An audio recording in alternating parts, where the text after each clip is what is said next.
A long time ago, in a continent named Calradia, far, far away, there existed 8 kingdoms. Each was ruled by wealthy nobles and their populous clans, perpetually fighting one another for the throne that could rule them all. However, their unending bloodshed attracted something degenerate, something unholy. This was Balor of the Fomorians, an ancient Battanian demigod whose sole purpose was to punish humanity for its greed and selfishness. Taking on his mortal form, he became a one-eyed red giant with muscles strong enough to crush Gario's head like it's a goddamn balloon. But Balor did not ascend to this world as a king, nor as a lord, but as a wandering outlaw, a scourge upon the land. His legend would not be written in the halls of lords or sung in the courts of kings, but carved into the ashes of villages and the bones of his enemies. They thought him a simple bandit, but they would soon learn he was so much more. His goal was simple: kill everyone until he is the only one left alive. As for the rules, he shall never kneel to any king, nor allow a single noble to rally to his banner. No noble shall dare call him a friend. He shall become the nightmare that haunts their restless nights. Before we begin, let's talk about the mod list. RBM, Realistic Battle Mod. Its primary purpose will be to make the AI much smarter in combat and introduce the posture system, encouraging a more reactive fighting style. The combat module is disabled because I love my cutting weapons. Death for all. This mod increases the chance of dying in battle for everyone, including us. We'll start with a moderate increase to avoid everyone dying before we even build an army. However, toward the end game, I'll crank it up to a ridiculous level. Zorbrax's Legacy, a mod packed with fun little features, including a shoulder camera, training fields for soldiers, and the ability to cut through everyone without having to use an axe. Bannerlord, a mod that adds depth and complexity to relationships in the game. Features include companions engaging in affairs, including your wife, along with the possibility of bastard children and other dramatic twists. Diplomacy, a mod that simply adds more diplomatic options. Through army costs, this mod makes soldier recruitment, upgrades, and daily fees 10 times more expensive, affecting only the player. Through battle loot, this mod allows us to loot almost everything we kill, compensating for the increased army costs. These last 2 mods are packed together, so that we'll need to fight constantly to keep our soldiers from abandoning us. The other mods we'll be using are for quality of life improvements and visuals. I will put the entire mod list in the description. Our culture is Battanian, chosen not only for the true barbarian experience, but also for their speed and militia bonuses. In the character creation screen, we'll focus on vigor, endurance, and intelligence, and start as a 40-year-old to ensure we have enough time before dying of old age. Next, we'll create a banner worthy of the most merciless and dishonorable clan Calradia has ever witnessed. The Fomorians. Maximum difficulty, death, and aging are enabled. We'll dump all our focus points into bow and riding, because horse archery reigns supreme in the early game, where troops without shields are common. Early attribute points will go to endurance, since we'll be making use of every minor skill it offers. As the game progresses, we'll aim for 10 points in intelligence. Yes, companions could handle its minor skills, but with the Death for All mod, I don't want to risk it.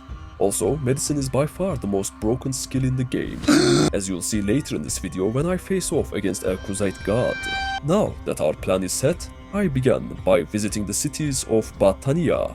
Long ago, people here used to sacrifice their animals for Balor's mercy, but nowadays they've forgotten about him, and apparently how to properly butcher their animals too.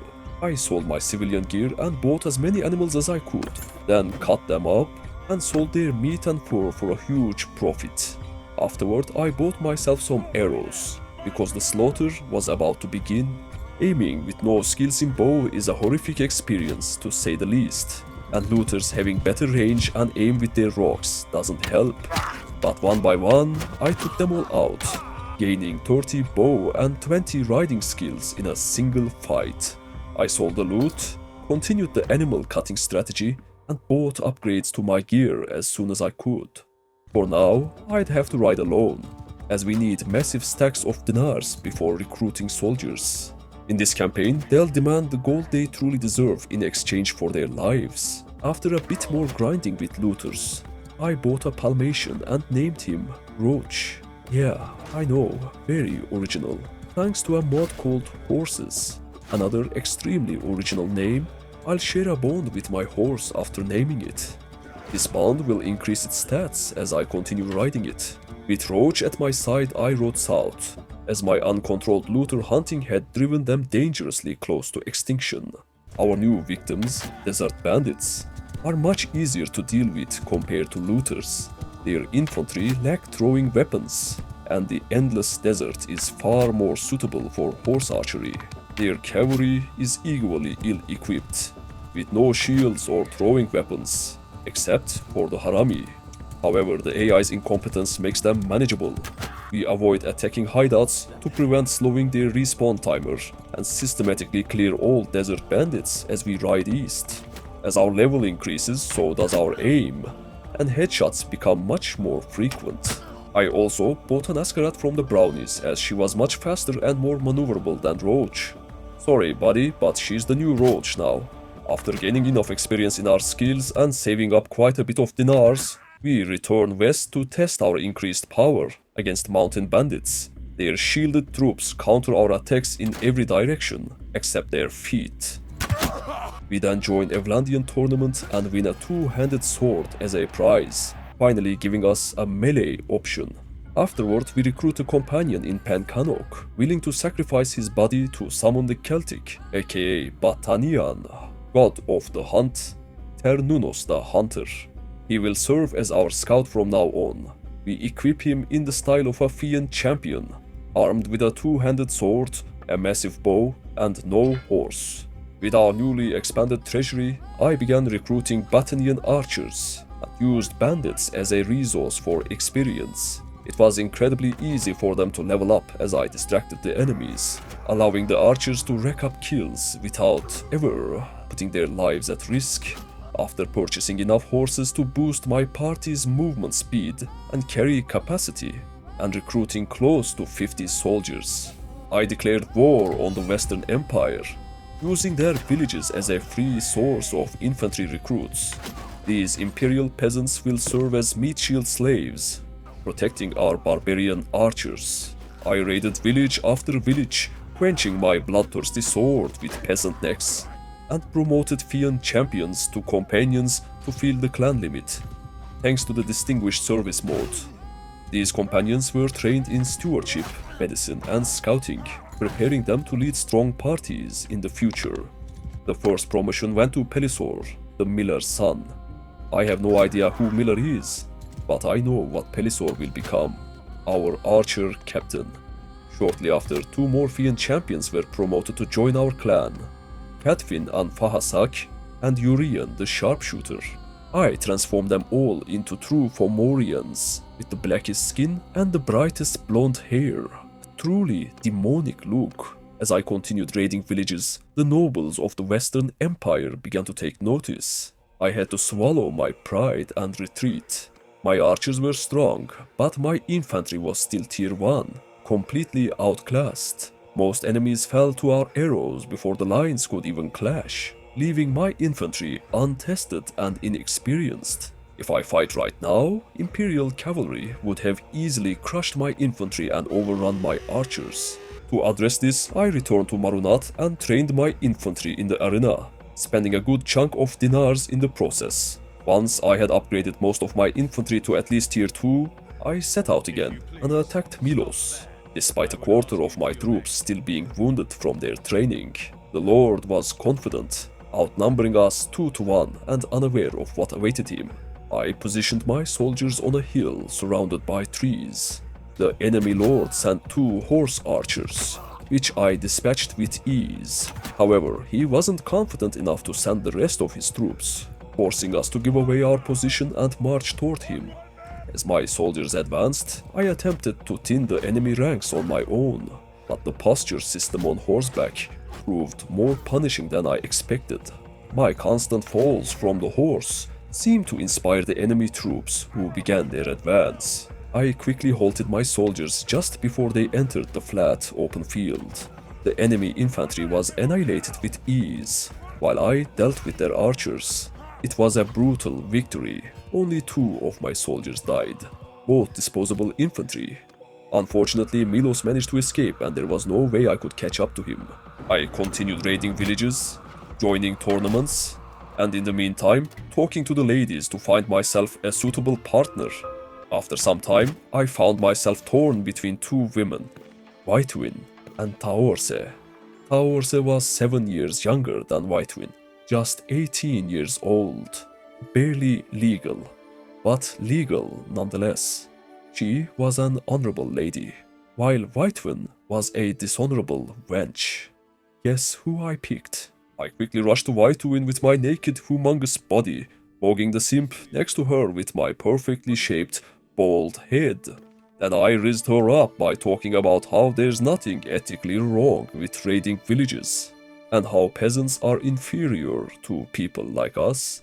When I asked about her preferences, she revealed she was bisexual, with a special temptation for big muscles and younger people. Then, with the most brutal honesty, she rated me a 46 out of 100. Yeah, I might have been a bit too old for her, but persistence pays off. After gossiping about a few people together and shamelessly parroting her every opinion, I managed to trick her into marrying me. Once she was mine, I used her body as a sacrifice to summon my real wife from the underworld, Catelyn of the Crooked Teeth. A succubus-like creature with red skin, a fiery red afro, and seductive eyes capable of melting any man's will. Having been separated for so long, our first night together was all it took. Catelyn was pregnant, but there was no time for celebration. We had a continent to burn. As I was busy with our usual slaughter the innocent routine, I encountered Apis' army. He had nearly 3 times the men we did, but most of his forces were tier 1 units. I was confident we could win. We started on a perfect hill, placing the infantry behind our archers for maximum precision. Just like Milos before him, Apis sent his horse archers to their deaths. However, while I was busy playing catch with the horses, his infantry managed to get dangerously close. We still thinned their numbers, and by the time the lines met, the fight was already over. Or so I thought. As I marched toward their archers, I realized, too late, that a couple of enemy cataphracts were still alive and wreaking havoc on my army. I rushed back to help, but the damage was done. They managed to inflict quite a few casualties, 13 dead and 13 wounded. Apis himself managed to escape, but unlike Milos, he wasn't a fast-as-fuck boy. We caught up to him and delivered the inevitable execution. It's the fate that awaits all the lords of Calradia. But before that, we needed a better way to protect our fians from enemy cavalry. Shock troops armed with exceptionally long weapons seemed like the perfect solution. From now on, we would focus on filling the rest of our army with as many Imperial Menavliatons as possible. After raiding a few more villages, I stumbled upon a massive battle between the Aserai and the Western Empire. The Aserai are also on our death list, as is every other kingdom, but for now, the Western Empire remains our primary target. So I joined the battle on the Aserai side. I positioned my archers on the right flank of the Aserai infantry to maximize their kill count, then personally took on the enemy archers. One of my fians earned a promotion after racking up enough kills. His name? Rylan Greenleaf. Naturally, I made sure he looked as green as possible. After the battle, the Aserai handed us a prisoner, blissfully unaware of our clan's traditions. We promptly chopped her head off and cooked the rest for dinner. Garios must be seething with rage because soon after, an army of 222 soldiers started chasing us. They outnumbered us nearly 4 to 1, but my gut was screaming, just do it.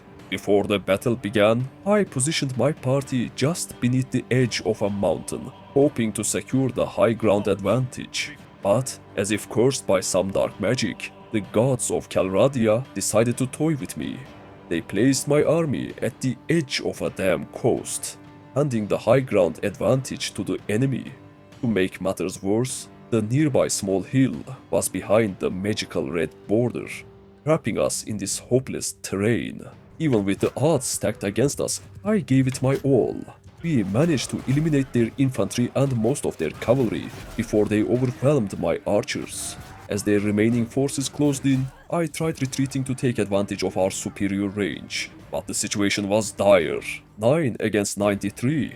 The enemy still held the high ground, and Rylin Greenleaf was on a horse for some reason. He got knocked out instantly as the fight began. I had overestimated my archers' strength, and one by one, they fell. Balor fought ferociously, taking down 15 men despite his injuries, but it was hopeless. The inevitable happened. He got knocked out, just as the Imperial fools moved to chain him. Balor remembered something. If those Imperial bastards could bend reality and teleport armies to other side of the battlefield, why couldn't he? With a defiant smirk, he shouted the forbidden words, Alt F4. Everything went silent and dark for what felt like an eternity. When he finally opened his eyes, he found himself 10 minutes before the battle. Relieved he didn't have to rebuild his entire army from scratch, he prepared to flee. But something felt off. A strange sensation between his legs caught his attention. He checked, only to discover that the power of Alt F4 had corrupted his very being. One of his balls had failed to load, leaving a shimmering blue void in its place. From that moment on, Balor swore to never invoke those cursed words again. He'd face any consequence, no matter how dire, rather than risk losing his last ball. He needed some rest to recover his confidence after the catastrophic events he had endured. He started participated in tournaments again and realized his companions were becoming quite formidable opponents. He also spent time smelting the enormous loot he had gathered from his previous battles, dedicating himself to becoming a master blacksmith. It was a peaceful hobby. With a horny wife and loyal friends by his side, life was good for Balor. After spending half a year in this peaceful routine, he became quite skilled at smithing. He forged the biggest sword Calradia had ever seen and named it My Penis. His early attempts were rusty and flawed, but he persisted until he created one worthy to be gripped by his massive hands. And on the 19th day of spring, 1085, Tetlan gave birth to their child, Gwet, a girl. I don't want to come off as sexist or anything, but I am very disappointed in you, Setlan. Anyway, they decided to try again, hoping for a boy. The very next day, Balor managed to craft a masterwork My Penis. Quite the surprising achievement, I might add. But he didn't stop there, as he wanted all his companions to wield a masterwork My Penis. On the 6th day of summer, 1085, Balor forged a legendary My Penis, along with 2 additional masterwork My Penises. The masterworks were given to his companions, but Urien, Tetlan, Ternunnos, and Pelisor still didn't get their hands on My Penis. This was unacceptable, so Balor continued forging. While he was on his grind, a lady named Ebir started hitting on him, saying she likes his smile. He was tempted to act on his intrusive thoughts until he realized she was already pregnant. He decided against doing anything funny with her. A few hours later, a wanderer named Sasha the She-Wolf tried her luck with him. Must have been the married man aura. However, Balor didn't bother with her since she was just an ordinary woman, with nothing particularly interesting about her. Radentia, on the other hand, was a 40-year-old woman with a husband, a lover, and 2 children. Just his type. He raised her up, and they had a one-night stand, which resulted in her becoming pregnant and falling in love with him, which will make her one of my biggest headaches later into the campaign. After that night with Paradentia, the demons in Balor's head began to take over. He went on to raise Ebir and even convinced her to get rid of her unborn child with Luchan. She complied, utterly infatuated with him. Balor then returned to smithing, and by the 11th day of summer, everyone in his clan was equipped with a masterwork My Penis. Balor himself wielded the legendary My Penis. He also bought a noble bow, which was a significant improvement. Afterward, he tried to get into Abir's bed, but she had lost all her libido after losing her baby and refused him. Balor, losing his only motivation, heartlessly broke up with her. Enraged and unsatisfied, his bloodthirst returned, and he paid the Western Empire another visit. However, the villagers no longer fought back. They simply gave him whatever he demanded, which only fueled his anger further. Just as he left the village, he encountered Archon Seratis' army. May the gods have mercy on the poor bastard's soul. Unlike the lords before him, Seratis was smarter. He tried running away from my party, but his disorganized army slowed him down, and we easily caught him. After watching his trusty cavalry get slaughtered one by one, Seratis tried to flee, but he got a taste of my penis instead, followed shortly by my executioner's axe. Not long after, Arconess Minervina fell into our clutches. Even with a party of just 20, she couldn't outrun my bestial army. She was knocked out before the fight even began, and promptly decapitated afterwards. With her gone, the clan of Sorados was no more, and their remaining heirs vanished into the ether, never to be seen again. Next, I came across Altenos' party. He was faster than us, but he foolishly trapped himself in a dead end. His army didn't stand a chance. Neither did he. Another Imperial Lord down, and Garios was chasing us like a madman.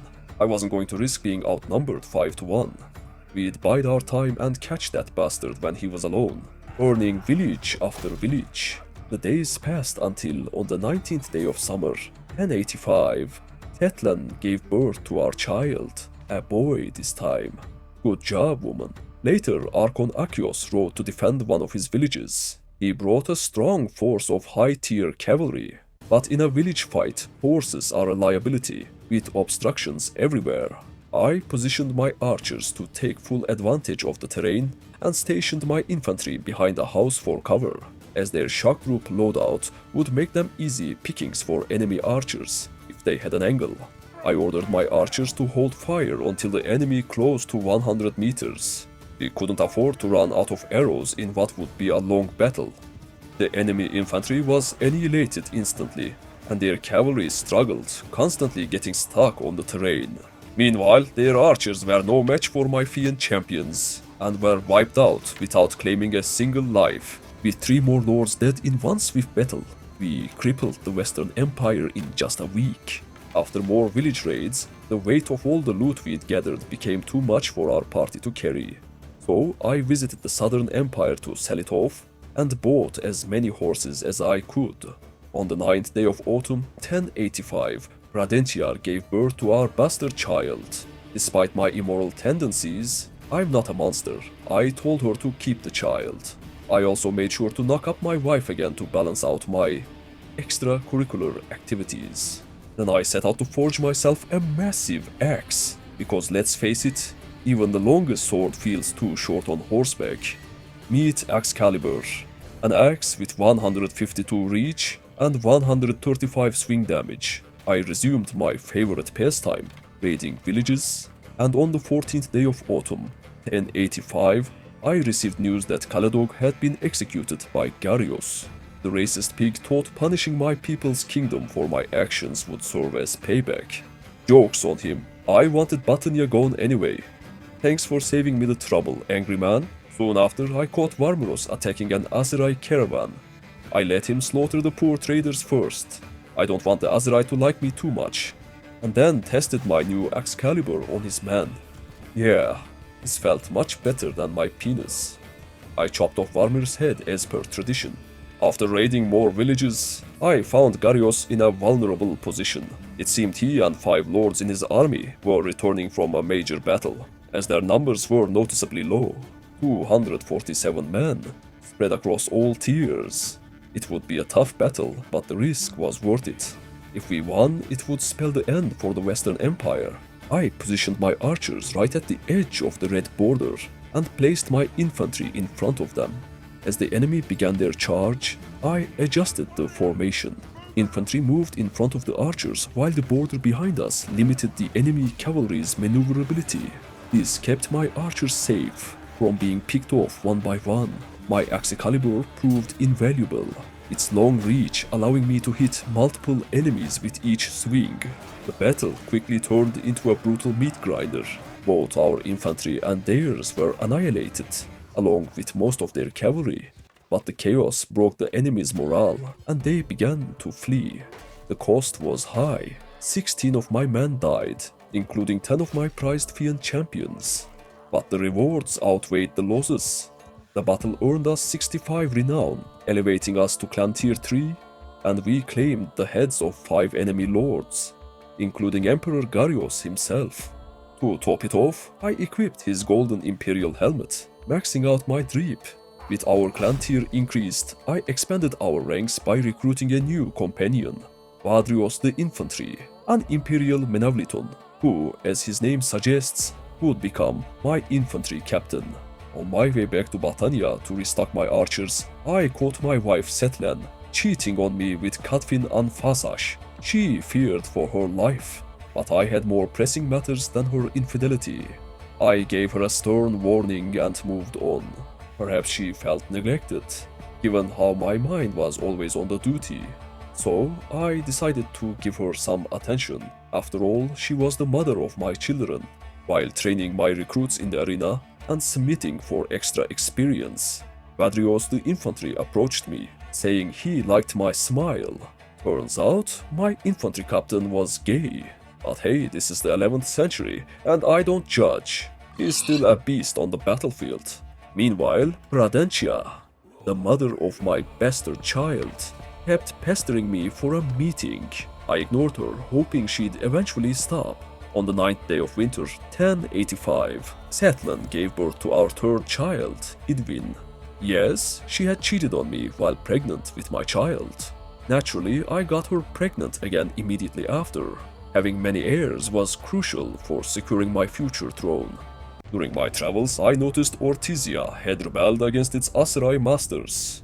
Conveniently, King Durturt's army crushed the Aserai force that came to reclaim the city, leaving it wide open. I seized the opportunity and declared war on the rebels by ambushing one of their leaders in the field. His army was pitiful compared to mine, and I quickly claimed his head before beginning the siege of the most beautiful city in all of Calradia. I constructed 4 trebuchets, keeping them in reserve until all were ready to unleash their fury. Meanwhile, I built melee siege engines to gain experience. Once the walls were breached, the garrison was already starving. I recruited as many prisoners as I could, without exceeding my troop limit to avoid unnecessary morale loss. 172 Milita versus 164 high-tier soldiers. I let my archers wipe out everything they can, before I sent my infantry to storm the city. The battle was effortless, and we took no losses. I had to release an Aserai lord as we weren't at war with them yet. It pained me to let him go with his head still intact, but I had no choice. I allowed my soldiers to devastate the city to let them have some fun. We had a city to our name now, even though it was filled with starving, disloyal people, and had completely destroyed the walls. It was a city nonetheless. I cancelled all city projects and switched to festivals and games to prevent another rebellion, and sent a recruiter party to bolster the garrison, while I hunted down another rebel leader and added his head to my collection. The new Emperor Thaddeus besieged Ortizia. He arrived alone without any other lords to back him up, bringing only 223 troops, of which just 14 were cavalry. Clearly, he was overconfident. The terrain was favored for our archers, and as they were destroying the enemy, Thaddeus was taunting me with dirty words. I will take your mother out for a nice dinner and never meet her again. An easy victory that rewarded us with the new Emperor's head. While I was on the hunt for the last rebel leaders, I saw an army of 758 approaching Ortizia to lay siege. I quickly entered the city to prepare for its defense. I wanted to change the daily default to train militia, but loyalty was still a major issue, so I had to keep it set to festival and games. I equipped my penis again because its stats were better for on-foot combat, One of our walls was still breached, and the other was barely holding together. The enemy, confident in their numbers, began the assault without building any siege engines. Unfortunately, I also forgot to build any. It was 753 of them versus our 430, of which 161 were militia. I stacked all my infantry at the edge of the breach and ordered them into a shield wall formation for maximum meat grinder efficiency. I left my archers to the AI's control, trusting them to find good positions. Climbing the walls, I threw rocks at the enemy. While the damage was underwhelming, at least it had some AoE effect. When the rocks were depleted, I switched to my bow, supporting my infantry with an infinite supply of arrows. Despite some infantry disobeying orders and leaving the shield wall to chase kills, the enemy couldn't break through. After taking 523 casualties, they abandoned the siege and fled. 5 enemy lords were captured. One was thrown into the dungeon, while another tried to escape but wasn't fast enough. I claimed his head. The Western Empire had suffered another irreversible blow, but they still hadn't learned their lesson. Soon, an army of 573 came knocking on Ortisia's gates. This time I remembered to build catapults, though a bit late. Strangely, the enemy responded with ballistas instead of trebuchets. Before my last catapult could be completed, they launched their assault. I spread my archers manually this time. The enemy infantry focused on bringing the battering ram to the gate rather than exploiting the breach. However, before the ram could reach its destination, most of their forces had already fallen to my archers, and they began to retreat before even entering the city. They lost 322 men, and a Battanian lord, a traitor who had joined his king's killers, was captured alongside a mercenary. Out of respect for the profession, I released the mercenary. I then left the city to hunt down the remaining enemy forces of 200. My guards sacrificed themselves to slow the enemy down. It was an easy battle, with my superior archers being the deciding factor. 4 more lords met their end that day. I thought I could finally travel again, but another Western army of 573 troops approached the city. The breached wall still hadn't been repaired, but the enemy built melee siege engines regardless, unsure of what they were seeing.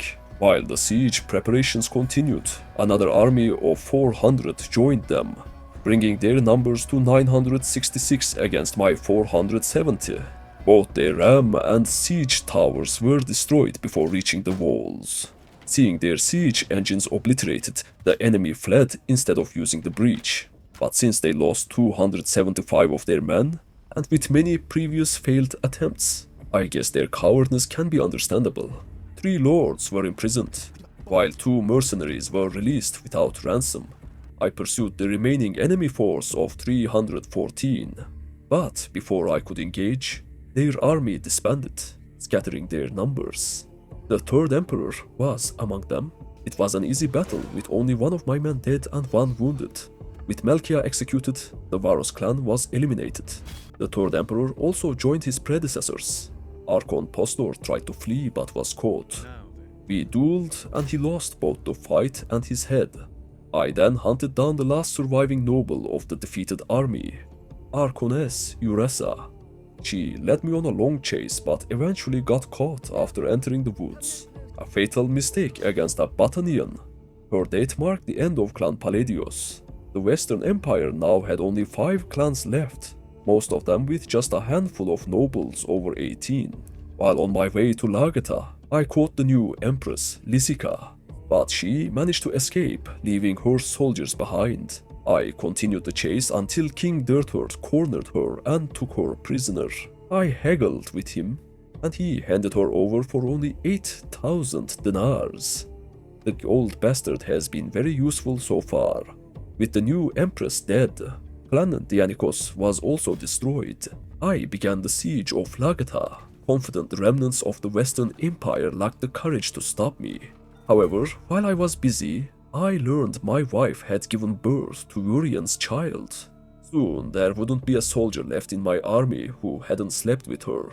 I told her to keep the child, but demanded her to stop being a slut. Raising a bastard child from one of my men was humiliating.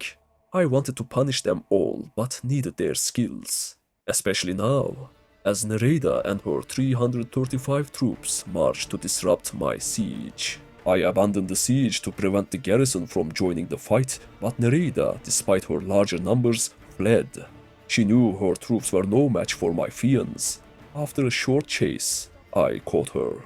An army full of recruits led by ladies who just left their luxurious castles for the first time in their lives. It was an easy battle, resulting in 3 dead nobles and the destruction of Clan Komnos. I returned to Lagata to resume the siege, starving the garrison and destroying the walls. It was more of a slaughter than a battle. We won without breaking a sweat. Meanwhile, the Vlandians had taken nearly everything nearby. Even though we wasn't his vassal, Dirthurt was still managing to steal land from us. I started clearing out the bandit hideouts near my cities, so that they could at least have enough prosperity to pay for their garrison.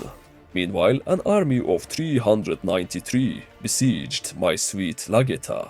My garrison was too much of a pussy to help, so I cleared them out myself and promoted an Aserai Mamluke named Munim the Butcher to a companion to achieve racial diversity and avoid getting cancelled. And I crafted him overpowered javelins that are named Thunderbolts.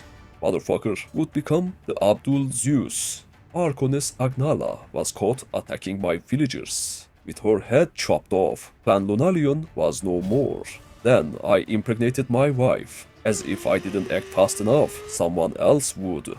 I smashed Urian's butt, literally, to show my wife who the superior man was.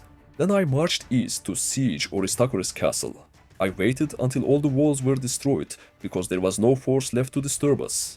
It was an easy battle that cost us no casualties. After managing our new castle, I caught my wife with Urian again.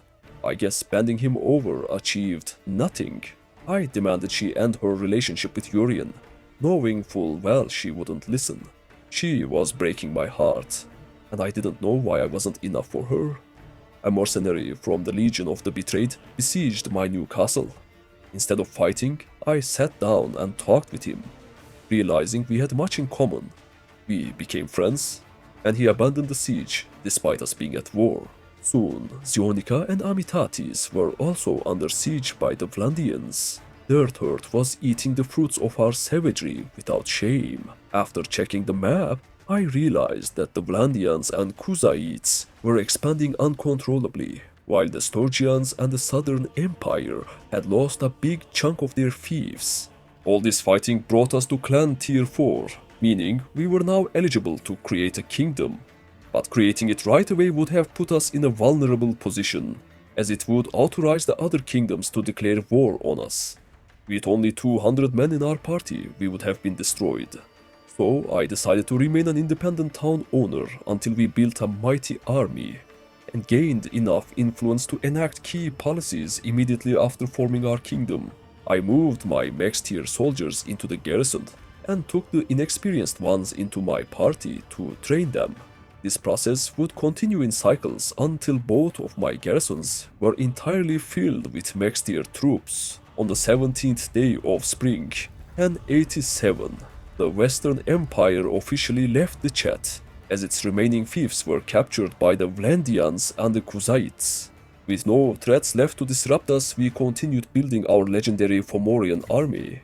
More than a year later, on the 9th of spring, 1088, our army was finally ready. Both of our garrisons were packed with high-tier troops. I appointed my wife as the governor of Ortisia. At last, I saw her sitting on something other than my soldiers' cocks. I am very angry with you.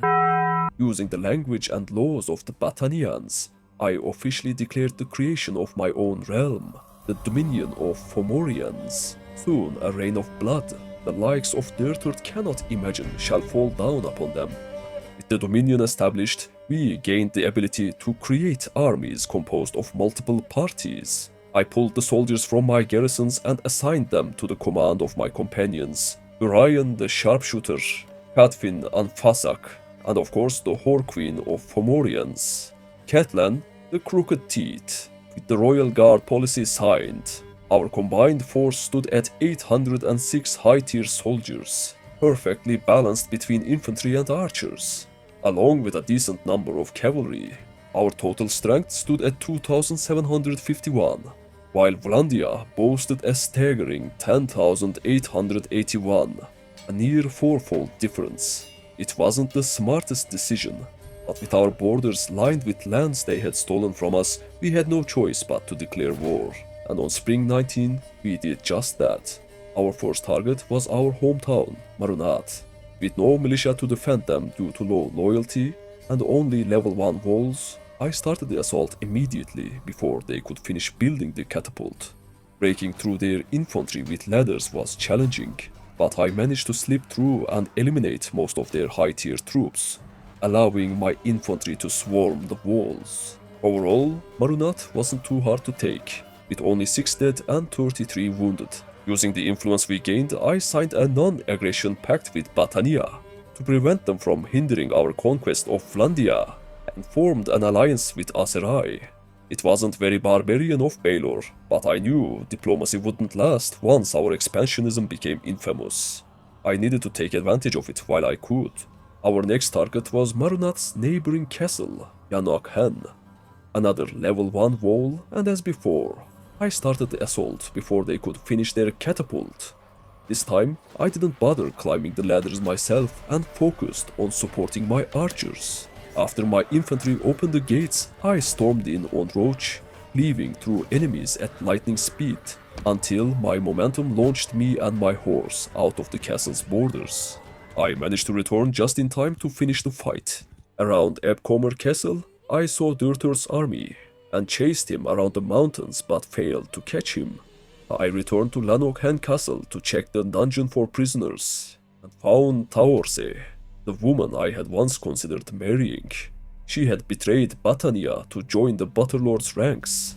I took the traitor's head, along with another Vlandian noble, and released a mercenary. With the influence gained, I enacted the state monopolies policy to help offset my staggering 50,000 garrison and party expenses. However, for it to have any real effect, I needed more towns under my dominion. With Ebcomer Castle only having level 2 walls and 1 catapult, I decided there wasn't any need to build siege engines. Time was of the essence. However, their catapult proved more troublesome than expected, managing to take out a significant number of my fiends before we overran their defenses. Despite the losses, the time saved made it worthwhile. After securing the castle, I signed the forgiveness of debts and imperial towns policies to counteract the loyalty penalty caused by different culture. These measures were necessary to maintain order as our dominion expanded. Next on the list was Talivel Castle. It had level 1 walls, 1 catapult, and 402 defenders. As always, I assaulted as soon as possible. The enemy's catapult hit its mark, killing around 30 of my soldiers. Whoever was aiming that catapult deserved a reward, because they continued to slaughter my men with remarkable precision. The castle's cursed layout, with ladders too far apart, made the fight even harder. Though we eventually swarmed the walls, the cost was steep: 41 dead and 113 wounded, hardly worth it for a single castle. Right after the battle, a Vlandian army besieged my Ebcomer Castle. I waited for them to begin their assault while my wounded soldiers recovered. Meanwhile, I sent a messenger to Karakurgit and hired their services for a negligible fee. When the Vlandians finally began their assault, I joined the defense. Outnumbering them 2 to 1 and starting the battle on a favorable hill, most of their infantry fell to my fiends. The enemy tried to reposition before the lines could meet, but that only gave us more opportunities to pick them off. The fight continued on a bridge, where the chaos of close combat ensued. We emerged victorious with only 1 wounded. Naturally, I executed everyone I could get my hands on. Right after this battle, I hired the forest people as mercenaries, hoping they'd be of some use. Not long after, Durtur besieged Talivel Castle, trapping himself while my army marched toward him. Despite being outnumbered, his banner knights put up quite a fight, taking many of my soldiers to the grave with them. But it wasn't enough to change the outcome. Durtur fell. and I took his head. Rest in pieces, old man. I attacked Verexant Castle while Talival was besieged by another Vlandian army. It was another rushed siege with unnecessary casualties. I quickly returned to Talival, where an army of 500 was laying siege, protecting my archers' front with my infantry, covering their left flank with my cavalry, and relying on a forest to shield their right. We faced a long but manageable fight. 4 more lords met their end, and 2 noble houses, the Valant and the Gunrik, were eliminated. From there, I traveled to Oxhall to begin another siege, but the Vlandians besieged Verexant Castle in response. Knowing they'd take it before I could finish Oxhall, I abandoned the siege to defend Verexant. Another hill, another easy victory, and 3 more lords executed. They could have caused us real trouble if only they had managed to work together, instead of letting us hunt their smaller armies. At this rate, it wouldn't be long before the entire Vlandia perished. Urundolf, the lord who managed to escape from our previous victory, was assembling a new army, while I continued my siege of Oxhall. Determined to avoid further unnecessary losses, I breached the walls before attacking. Meanwhile, the Vlandians besieged Verexant yet again, but I couldn't be bothered to defend it this time. With the wall breached at Oxhall, I charged in, cleaving through their archers with my massive axe, before being unhorsed.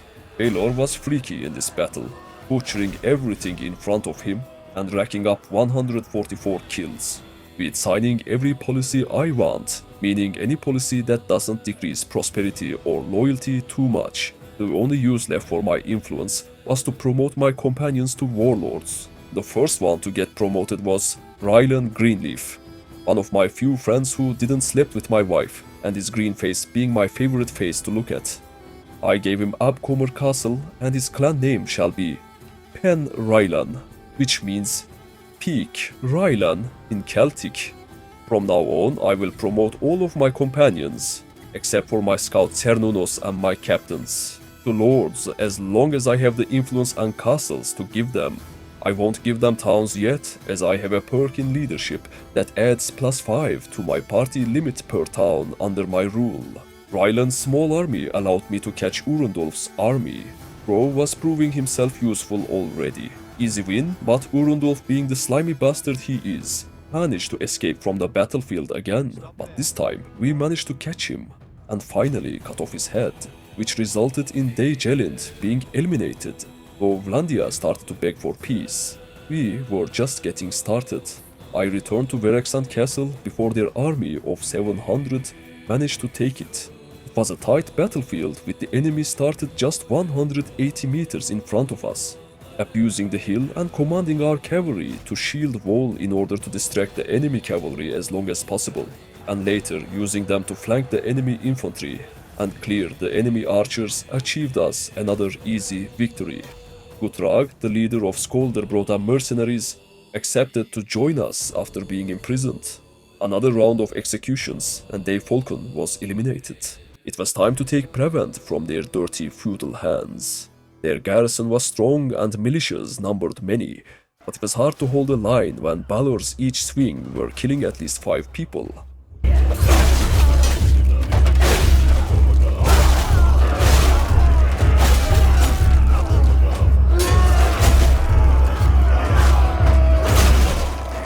Two poor bastards tried to hide between the gates to avoid his fury, but he was accustomed to their cowardly tricks. I promoted a Vlandian banner knight to a companion, Oregon the Bold. I will continue to fill my companion limit as I promote the previous ones to warlords. Then I took Rovalt with the same tactics and returned to Prevent to defend it from an army of 764, with my garrison refusing to help as usual. It was a close battle, but dealing with the horses before the lions even meet made the fight impossible for them. Anteri, infuriated with defeat, accused me of incest before getting smacked in the head. You backwoods country-living cousin-fucking moron! Vlandians, constantly draining their resources to hire mercenaries, were able to form new armies with surprising speed. In response, I decided to recruit one of their mercenary groups, the Lake Rats, to my cause. However, I soon realized that most of the mercenary clans were abandoning me without contributing anything significant. I took the new king's head and reached level 39. Our build can be considered complete, as we don't need anything other than a few more attribute points to social. We are almost at clan tier 5 as well.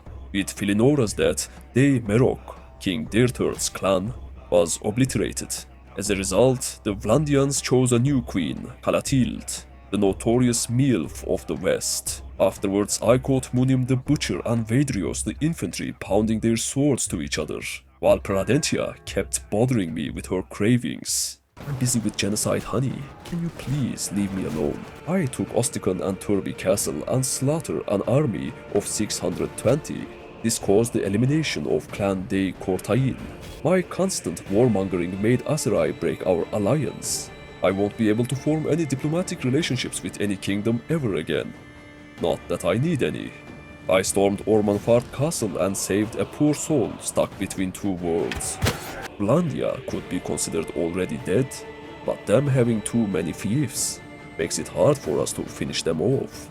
Maybe it was time for a peace. I sent a messenger to Pradentia to break up with her, but before he was able to say anything, she just slept with him. All this fighting granted us clan tier 5, meaning not only increased base party limit, but also being able to take advantage of noble retinues. I began filling my army's increased party size, preparing for another war. On summer 5, 1089, while I was busy expanding my forces, the legendary Khan of the Kuzaites, Monchuk, died in battle. Rest in peace, Han. On summer 13, 1089, our army was prepared to liberate Battania from its feeble rulers. Pomorian's 8,489 strength versus Battania's 4,388. I summoned my newly appointed warlords, and our first target was Seonon. The town's narrow passages delayed us briefly, but with the manpower we had, our victory was inevitable. I executed everyone in the dungeon, including my former lover, Eabir.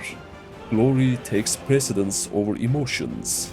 She had also been a friend of Kedvin, but he remained utterly indifferent to her death, proving himself once again as a true Fomorian. Our conquest continued with Remtoil Castle and Dunglanis.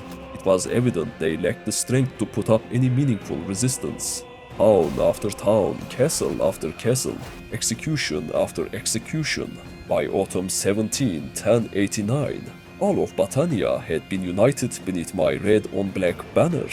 The exceptions were Pen Canok and a few castles, which had been seized by the opportunistic Vlandians and the greedy southerners. The kingdom of Battania had only one remaining town under its control, Diatma, far from their mountain homeland. I released Ladogual in exchange for a special service, which she gladly accepted. Afterwards, I signed a peace treaty with the Battanians, leaving them to perish on their own. I declared war on Vlandia right after, hoping to unite the entire West under my rule. Much like Battania, they had little power left to resist, as I claimed their towns and castles one by one. After taking their lands on the north too, Queen Kalatild finally mustered the courage to fight back, retaking Nevian's castle from us. A decision she would soon regret as I start the siege while she is inside. I slaughtered her heavily armored knights as she stood there, helplessly watching. Then I rushed toward her and smacked her head, but fell to an arrow behind my back shortly after. Vadrios ensured our victory by cutting through the enemy ranks with my penis. It was a tough battle with significant casualties, but it rewarded me with 3 lords and the queen's head and feet. Her head sent to her heirs as a warning, while her feet is conveniently preserved for the times when I feel lonely. Meanwhile, the Vlandians seized Remtoil Castle, taking advantage of my forces being tied up in the north. However, Convert the Butcher's army managed to reclaim it. My warlords were proving their worth more and more each day. The constant war reparations from other kingdoms seemed to have strengthened their parties significantly. I realized there were 6 lords imprisoned in Remtoil Castle's dungeon, most of them being their clan leaders. I needed their heads, Remtoil Castle was under the control of Ragged of Doncaster, but the imprisoned lords in his dungeon didn't appear on the Haggle screen. I attempted to change the castle's owner, but my clan didn't even show up on the list. With no other options, I had to expel Ragged from my kingdom. This cost me all my influence, but I finally got what I wanted. 4 more heads to my collection. This will show my other warlords the consequences of not executing your prisoners. As soon as I left, Remtoil Castle was besieged again. Maybe I didn't need to expel Ragged, but who cares? The besieging army had only 1 noble and 3 mercenaries. It was an easy battle, costing us only 4 men. Fortunately, that lone noble was the last member of Clan de Fortes, making the skirmish worthwhile. I traveled west in order to fulfill our goal. While I was conquering the west, my warlords were conquering Vlandia's eastern lands. Daddy was proud of his good boys. Ragged, however, declared war on me. Poor bastard couldn't accept his punishment. By spring 1090, Vlandia was reduced to a single town, Zionica. We accepted their peace proposal, gaining tribute money instead of finishing them off, leaving them to their hopeless fate, just as we had done to Battania. I returned to the Battanian lands to replenish my army once again, and on summer 4, Ragged's clan were eliminated on their own. By autumn 1090, our army was replenished and stronger than ever. An army of 1160 men, consisting solely of my clan members. We declared war on the Aserai, the last remaining kingdom in the west of Calradia. We quickly besieged Penkennock, while an Aserai army of 600 men could only watch in despair as their lands were taken. The siege culminated in a beautiful night battle, with rain, thunder, and flames illuminating the golden sheen of the Aserai's armor. After claiming the city, I intercepted an Aserai army of 854 men, besieging one of my castles. This army was packed with their clan leaders. Since my settings were prioritizing the higher tier units, we had no infantry, relying solely on our Fians and cavalry. I positioned my entire army at the entrance of a bridge. After taking a few volleys from my archers, the enemy charged forward. Unaware it was impossible to break through on such narrow terrain, my soldiers stood firm and we decimated their army in seconds. The survivors retreated to reposition, but we held our ground. And when they charged again, we annihilated them once more. For their third wave, we crossed the bridge and repositioned around a hill. Their infantrymen were many, but we squeezed them from all sides. My cavalry struck from the flanks, while my Fians slashed through their ranks with their two-handed swords. It was a grueling battle, but the Aserai's golden army finally fell. 4 clan leaders and 2 lords were captured. I executed them all, delivering an unhealable wound to the Aserai. I took Sargot and spotted another Aserai army preparing to attack my lands. Meanwhile, Sturgia declared war on my kingdom. Considering their pitiful state, I didn't see them as a real threat. I allowed the Aserai to besiege Sargot before engaging them. 2 of their armies combined, totaling 1066 men, with Sultan Unkit leading the charge. The battlefield was small, leaving little room for maneuvering. They brought a decent number of horse archers, but even with their constant movement, they were no match for my Fians. We held our position using our cavalry only to defend the Fians. The Aserai fought hard and managed to take down 70 of my men, 28 of whom fell permanently. One of their lords, Guzit, also perished on the battlefield. By the end of the fight, 5 enemy lords, Sultan Unkit, and the entire Banu Ruwaid clan joined Guzit in the afterlife. During all of this, they Rotat, the clan that holds Vlandia's last fief, rebelled against its ruler, Irmgard. Poor girl probably thought being a queen would be fun.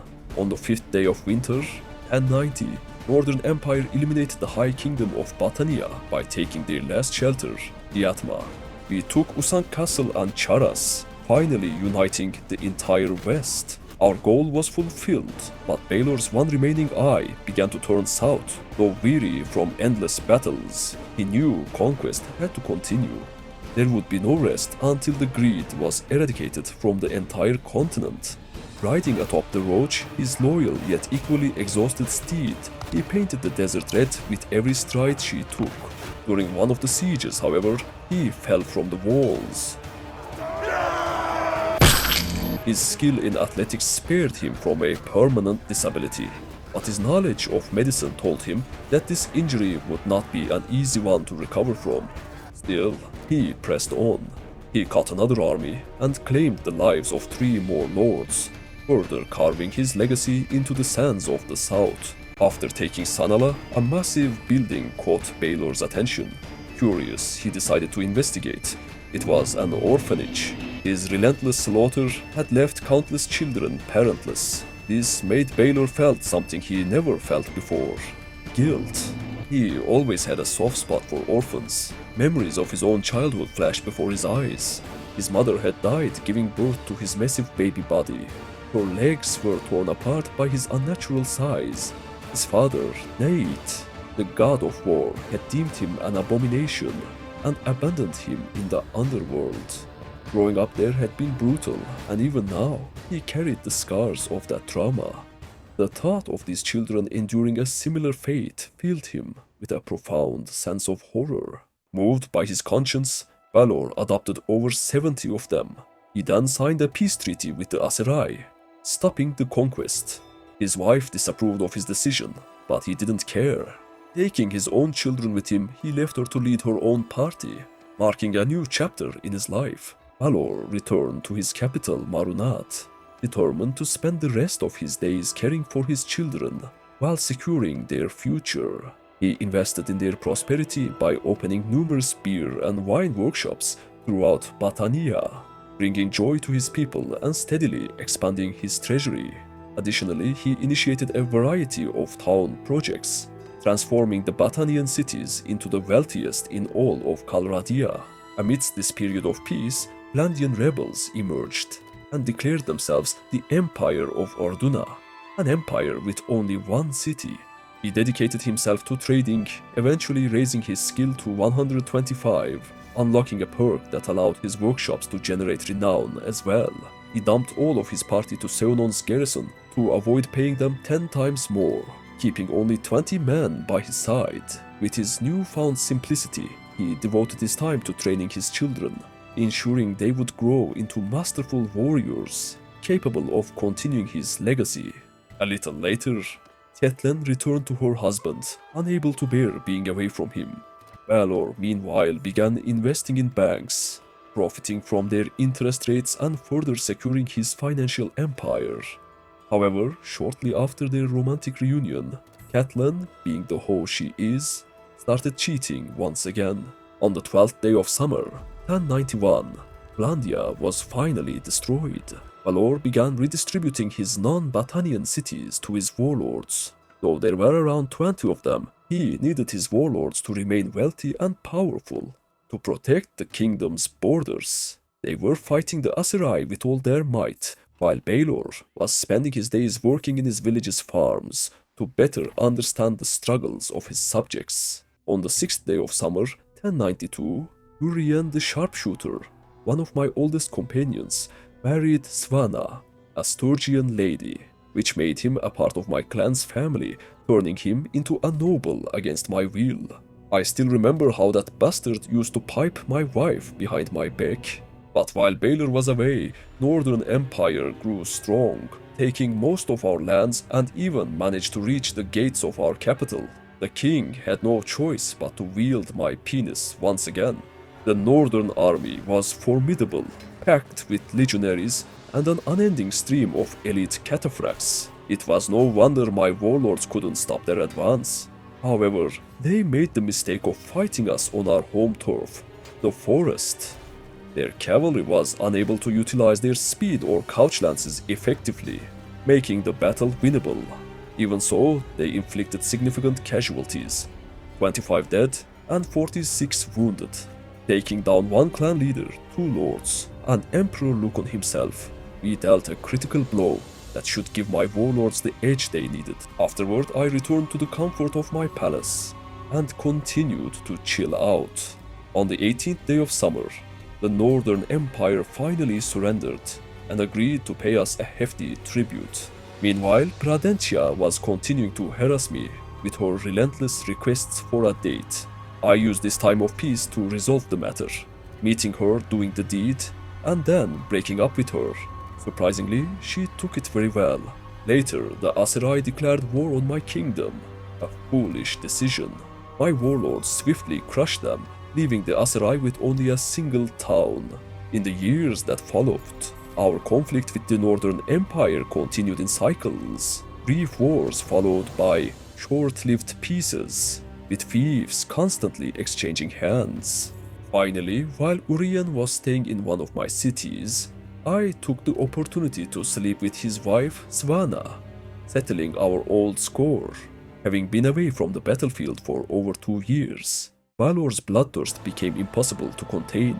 He took his soldiers from the garrison and marched to Sturgia to finally end their futile resistance. They only had 2 fiefs left. I besieged Revel, which was crowded with the parties of their remaining lords. During the siege, Setlan gave birth to my gay infantry captain. How she managed that, I had no idea. I was more curious than angry. Back to the siege. Sturgian's massive shields and strong armor were difficult to break through at first, but when the militia spawned in, it was a straight-up genocide. After capturing their king and 3 lords, I visited the dungeon. There were 21 nobles. In that exact moment, Balor was the happiest man in all of Calradia. By the time he was finished, their noble blood had flooded the entire city. Afterward, I rode to their last remaining fief, Ustokol Castle.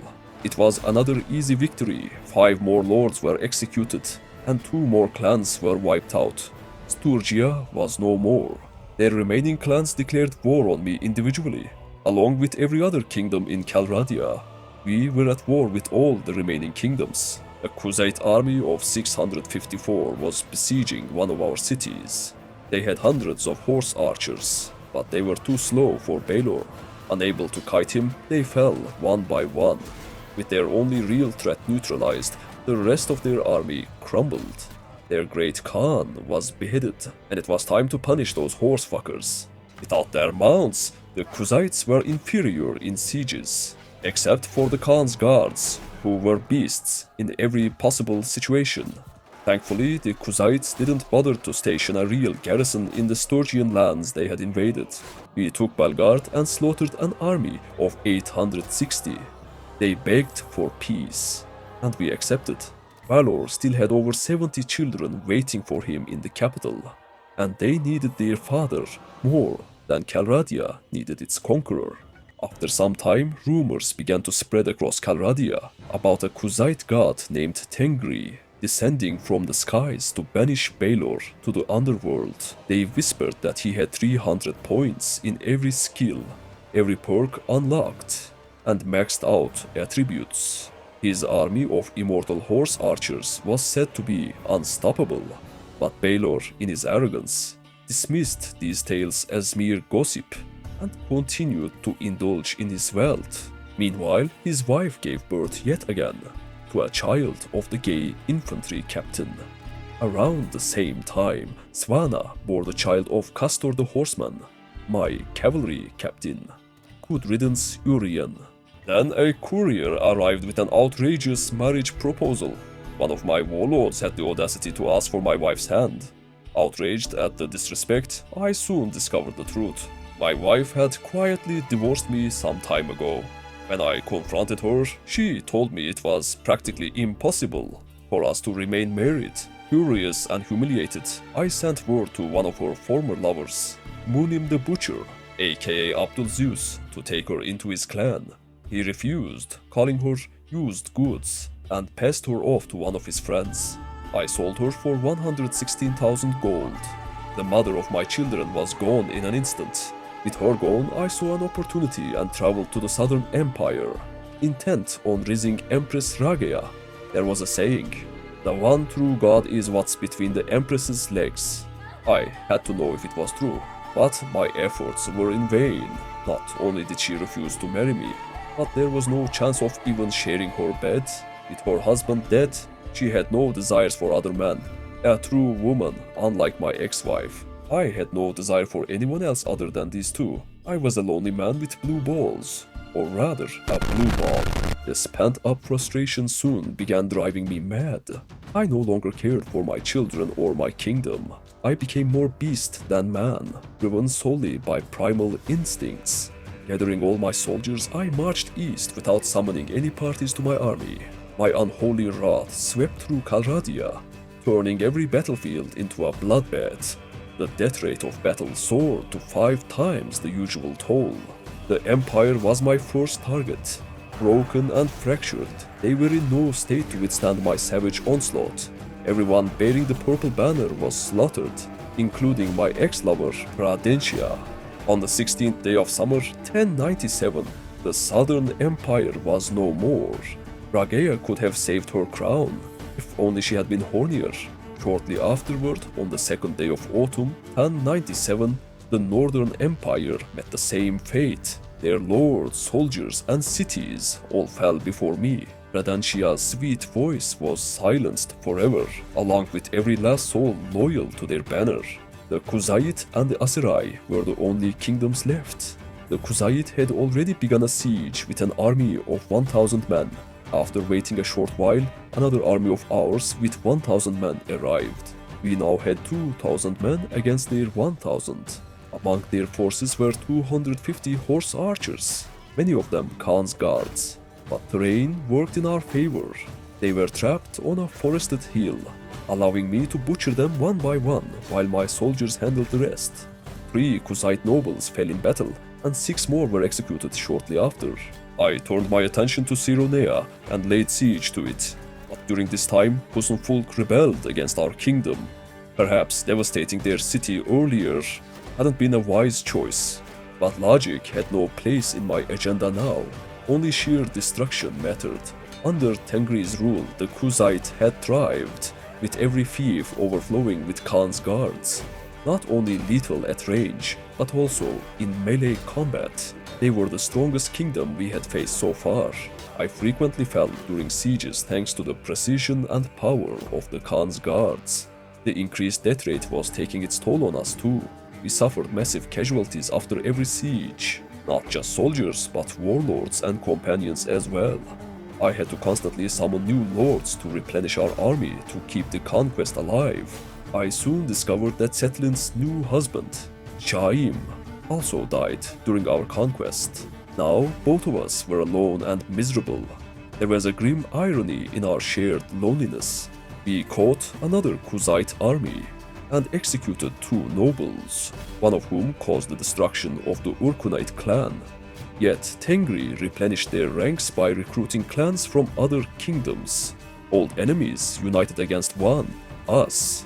The Roach had ridden tirelessly for 1,146 days, reaching a speed of over 100, the fastest horse Calradia had ever seen. Balor, meanwhile, had killed more than 6,000 men during this time. He had become Death, the destroyer of worlds. Both the gay captain and Pelisor had amassed around 300 kills each, making Daddy Balor proud. During one siege, I killed Gutrag, the traitorous mercenary leader who had abandoned my kingdom. In another, I stumbled upon my ex-wife, imprisoned in a Kuzate dungeon. She was a shadow of the woman I once knew, a broken figure among the remnants of the enemy. I devastated the Kuzite steppe cities one after another, leaving them with only 8 petty castles. But the cost was heavy. My army grew weary and fractured. The endless bloodshed weighed on everyone. I realized that peace was necessary before the tribute turned into a stalemate. I returned to the Asrai lands to finish them off once and for all. The last time I had stepped onto these desert sands was years ago. The Aserai were now reduced to just 1 city and 4 castles, each fortified with numerous high-tier garrisons. The battlefields were littered with golden corpses, a testament to their stubborn resistance. To claim their city, Balor endured arrow after arrow, evoking the legendary endurance of Hassan of Uluabat. But as always, his trusty gay captain was there to finish what he started. The battles dragged on endlessly. Heavily armored infantry on both sides clashed. unable to deal any significant damage to one another. Each victory felt as much a battle of attrition as one of skill. After one particularly grueling castle fight, Urian fell. Though I hated him, I couldn't help but feel a pang of sorrow for his widow Svanna, but I vowed to ensure she would never miss him. On the first day of autumn 1098, I executed Yukor, the Aserai's Imperial Sultan and Pradentia's last surviving clan member, over the age of 18. His death sent ripples of despair through his bloodline, even causing my bastard child to succumb to sadness. Though it was unfortunate, I was too exhausted to feel much pity. Calradia had to pay the price, no matter the cost. By the 7th day of autumn, my warlords had claimed the Aserai's last fief. The kingdom of Aserai was no more. The very next day, as if summoned by fate, the Crusades declared war on us. Their timing was impeccable, but only for us. Around Erzenur Castle, I encountered Tengri's party of 564. I chased him into the castle, forcing a battle without horses. He had leveled far beyond 300, with some party skills exceeding 500. The most terrifying, however, was his 392 in medicine. The final perk in that skill grants every soldier one additional health point for every skill point over 250. Giving his troops a staggering 142 bonus health. Combined with his unlocked perks in every skill tree, Tengri's soldiers were packing over 300 health each. Tengri awaited me outside the castle gates for a duel. To my surprise, I knocked him out disappointingly fast. His army, however, was an entirely different story. I charged at his Khan's guards, landing a blow that dealt 254 damage. And still didn't kill a single one. I inflicted some damage as they refrained from switching to their pole arms, but soon realized it would take 30 minutes to kill just a handful of them. I shifted my focus to another group of Khan's guards, hoping they weren't part of Tengri's elite party. Unfortunately, they were. I gave up on them as well and turned to assist my infantry, who were struggling to enter the castle due to the enemy being unkillable meat walls.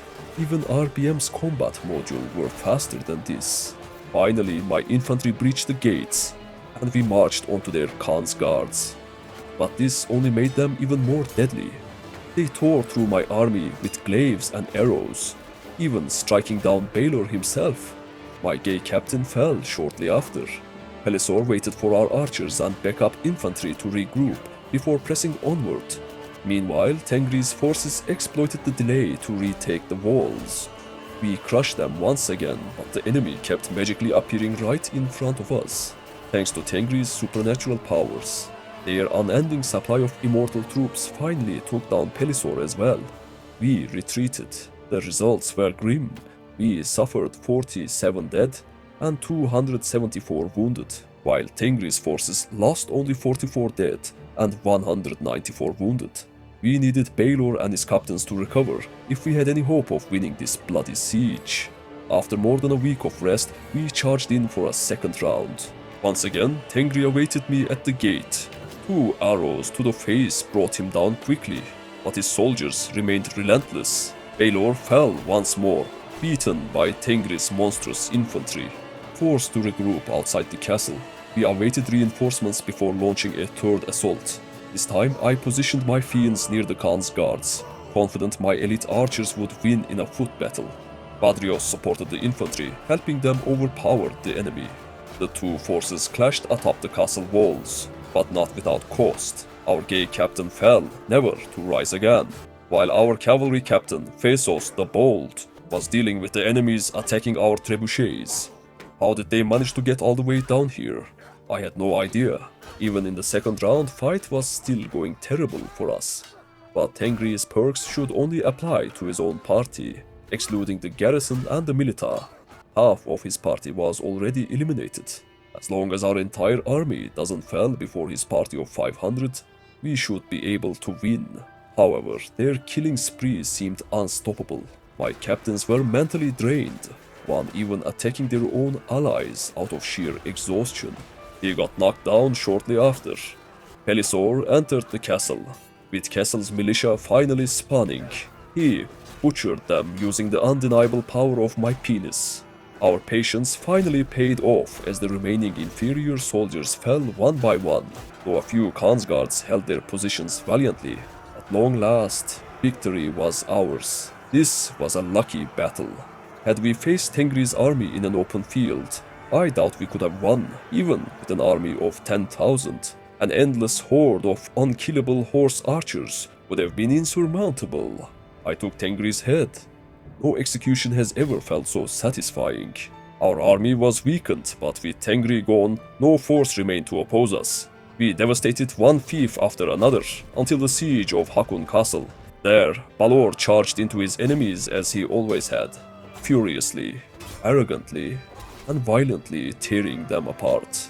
But an arrow from an unknown archer pierced his spine and struck through his heart. Just 2 castles away from achieving his ultimate goal, Balor was dead. After conquering every kingdom, facing a god and emerging victorious, his mortal body finally gave in. He was 54 years old, and with his vast knowledge of medicine, he might have lived another 20 years. But such is the way of death. You never know when or where it will strike. The only surviving member of his family was Svanna, his sister-in-law, perhaps the weakest figure in the entire kingdom. Yet to ensure the survival of Clan Fomorian, the crown had to go to her. Svanna quickly married Castor the Horseman, the father of 2 of her bastard children. This enraged her other lover, Festos the Bold. Determined to prove herself to her man, Svanna fought bravely in her first battle as queen, but she was knocked out shortly after the fighting began. Her soldiers rallied and won the battle in her name. The Kuzait had only 1 castle left. We marched onward. During the siege, Svanna gave birth to another child by Castor. Still disappointed with her performance in the previous battle, she resolved to prove her strength for real this time. When the walls were breached, she charged ahead of her troops, desperate to demonstrate her courage. She was cut down before her soldiers even entered the walls. Despite her reckless end, the battle was won with ease. Many men mourned her death, as nearly all of them had shared her bed at least once. On the 10th day of spring, 1099, the Kuzait Khanate was no more and Castor became the new king. He inherited Balor's mighty gear and rode his trusty horse, Roach. Other warlords were envious of him, as they saw him as an equal, unlike Svanna, who was of different origin and made all the men happy. With no rival kingdoms left, Castor returned to the capital Marunat to enjoy all the wealth he collapsed on, with sheer luck and a nice penis. But soon after, on the 9th day of autumn, 1099, a civil war broke out. A war that split the kingdom in 2, loyalists versus rebels. The dominion of Fomorians versus the confederation of Pan-Oregont. They had 25,729 strength versus our 10,758. Their 11 clans versus our 6. Former brothers in arms, once guarding each other's backs, now turned on one another, backstabbing as bitter enemies. Castor began training his army, but the rebels reached our homeland before he could finish. He marched to intercept them at Utleim Castle, timing his arrival to the last moment to ensure victory. The battle unfolded on a snowy field between the hills. Their horse archers charged first but became trapped between Castor and our cavalry. However, their own cavalry soon joined the fray, turning the battle into utter chaos. Shortly afterward, the infantry clashed, with Castor personally cutting down their Fian champions. When the second wave arrived, we no longer had any cavalry to counter their horse archers. Our only hope rested with the Fians and King Castor. Munim the Butcher led the enemy infantry, but was eventually struck down by Castor himself. Wave after wave followed, third, fourth, and more. After 10 grueling minutes of bloodshed, the snow was painted red, and the battle finally ended. We suffered 56 dead and 137 wounded. This marked a disastrous beginning for the rebellion, as Castor executed 5 of their lords, including Munim the Butcher, their most formidable member. Not long after, Rylan Greenleaf was captured. He had been Balor's first and favorite warlord, But his time had come. His green head was next to fall beneath the executioner's axe. Following this massacre, Castor advanced to Takor Castle to confront another rebel army. Another brutal and hard-fought battle ensued, mirroring the chaos of the previous encounter. This time, we lost 36 men with 90 wounded. Among the 8 lords captured was Setlan of the Crooked Teeth. Castor executed 7 of the prisoners, but he had other plans for Setlan. He was one of the few who didn't tasted her red milkies. Castor made her an offer, freedom, in exchange for sharing his bed. To everyone's surprise, she refused. Perhaps she had changed, or maybe Balor's death had bestowed her with newfound dignity. Struck by her defiance, Castor decided to release her unharmed. Afterward, Castor caught the leader of the rebellion, laying siege to a castle. He honed his skills with the lance against the fake king's soldiers before swiftly ending his life by severing his head. Defeat after defeat left the rebellion teetering on the brink of collapse. Though the rebels still controlled many lands, Castor had no need to conquer them. Eliminating every single rebel was quicker and far more effective. He began hunting them down one by one, sending a messenger to Setlan in the meantime, asking her to become his queen. Catelyn gladly accepted, and the two were married on the 13th day of winter, 1099. By then, only 2 rebels remained. Their newly appointed king, Rheadan, met his end in the scorching deserts of Aserai. Yuha, the last surviving rebel, was cornered in imperial lands. Despite commanding an impressive army, a single swing of Castor's Excalibur cut him down before the lines even clashed. Castor then withdrew from the battlefield, sparing his men from further bloodshed. On the 19th day of winter, 1099, the rebellion was officially over. The war had ended, at least so Castor thought. Amidst the chaos, Rotai had also rebelled, and according to some stupid Calradian law, all the lands of the Confederation of Pen-Organt were to be ceded to the Rotai rebels. Castor's hunt began anew.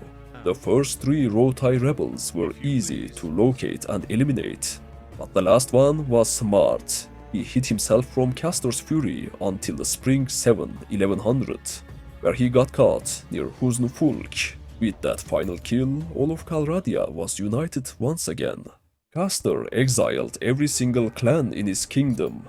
They were loyal today, but may not be tomorrow. Castor couldn't risk any more rebellions. After a few months, there wasn't any clan left other than Fomorians and mercenaries.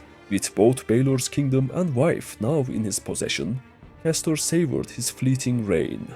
But during one of their fun nights together, Catelyn poisoned his wine.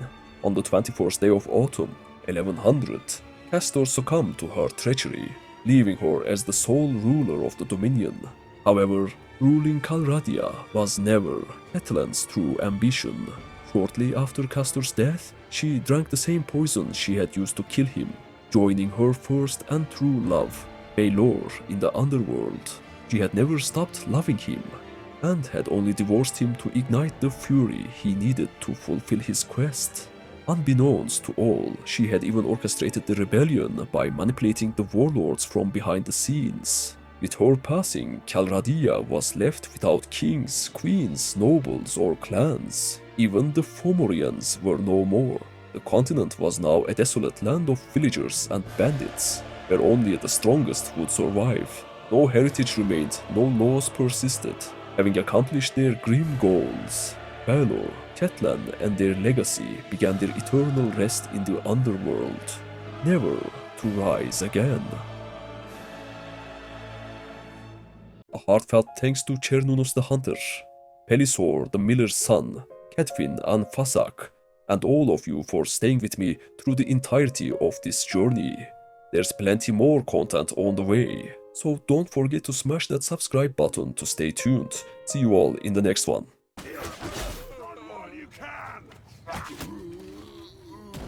Damn, I need to play Crusade soon.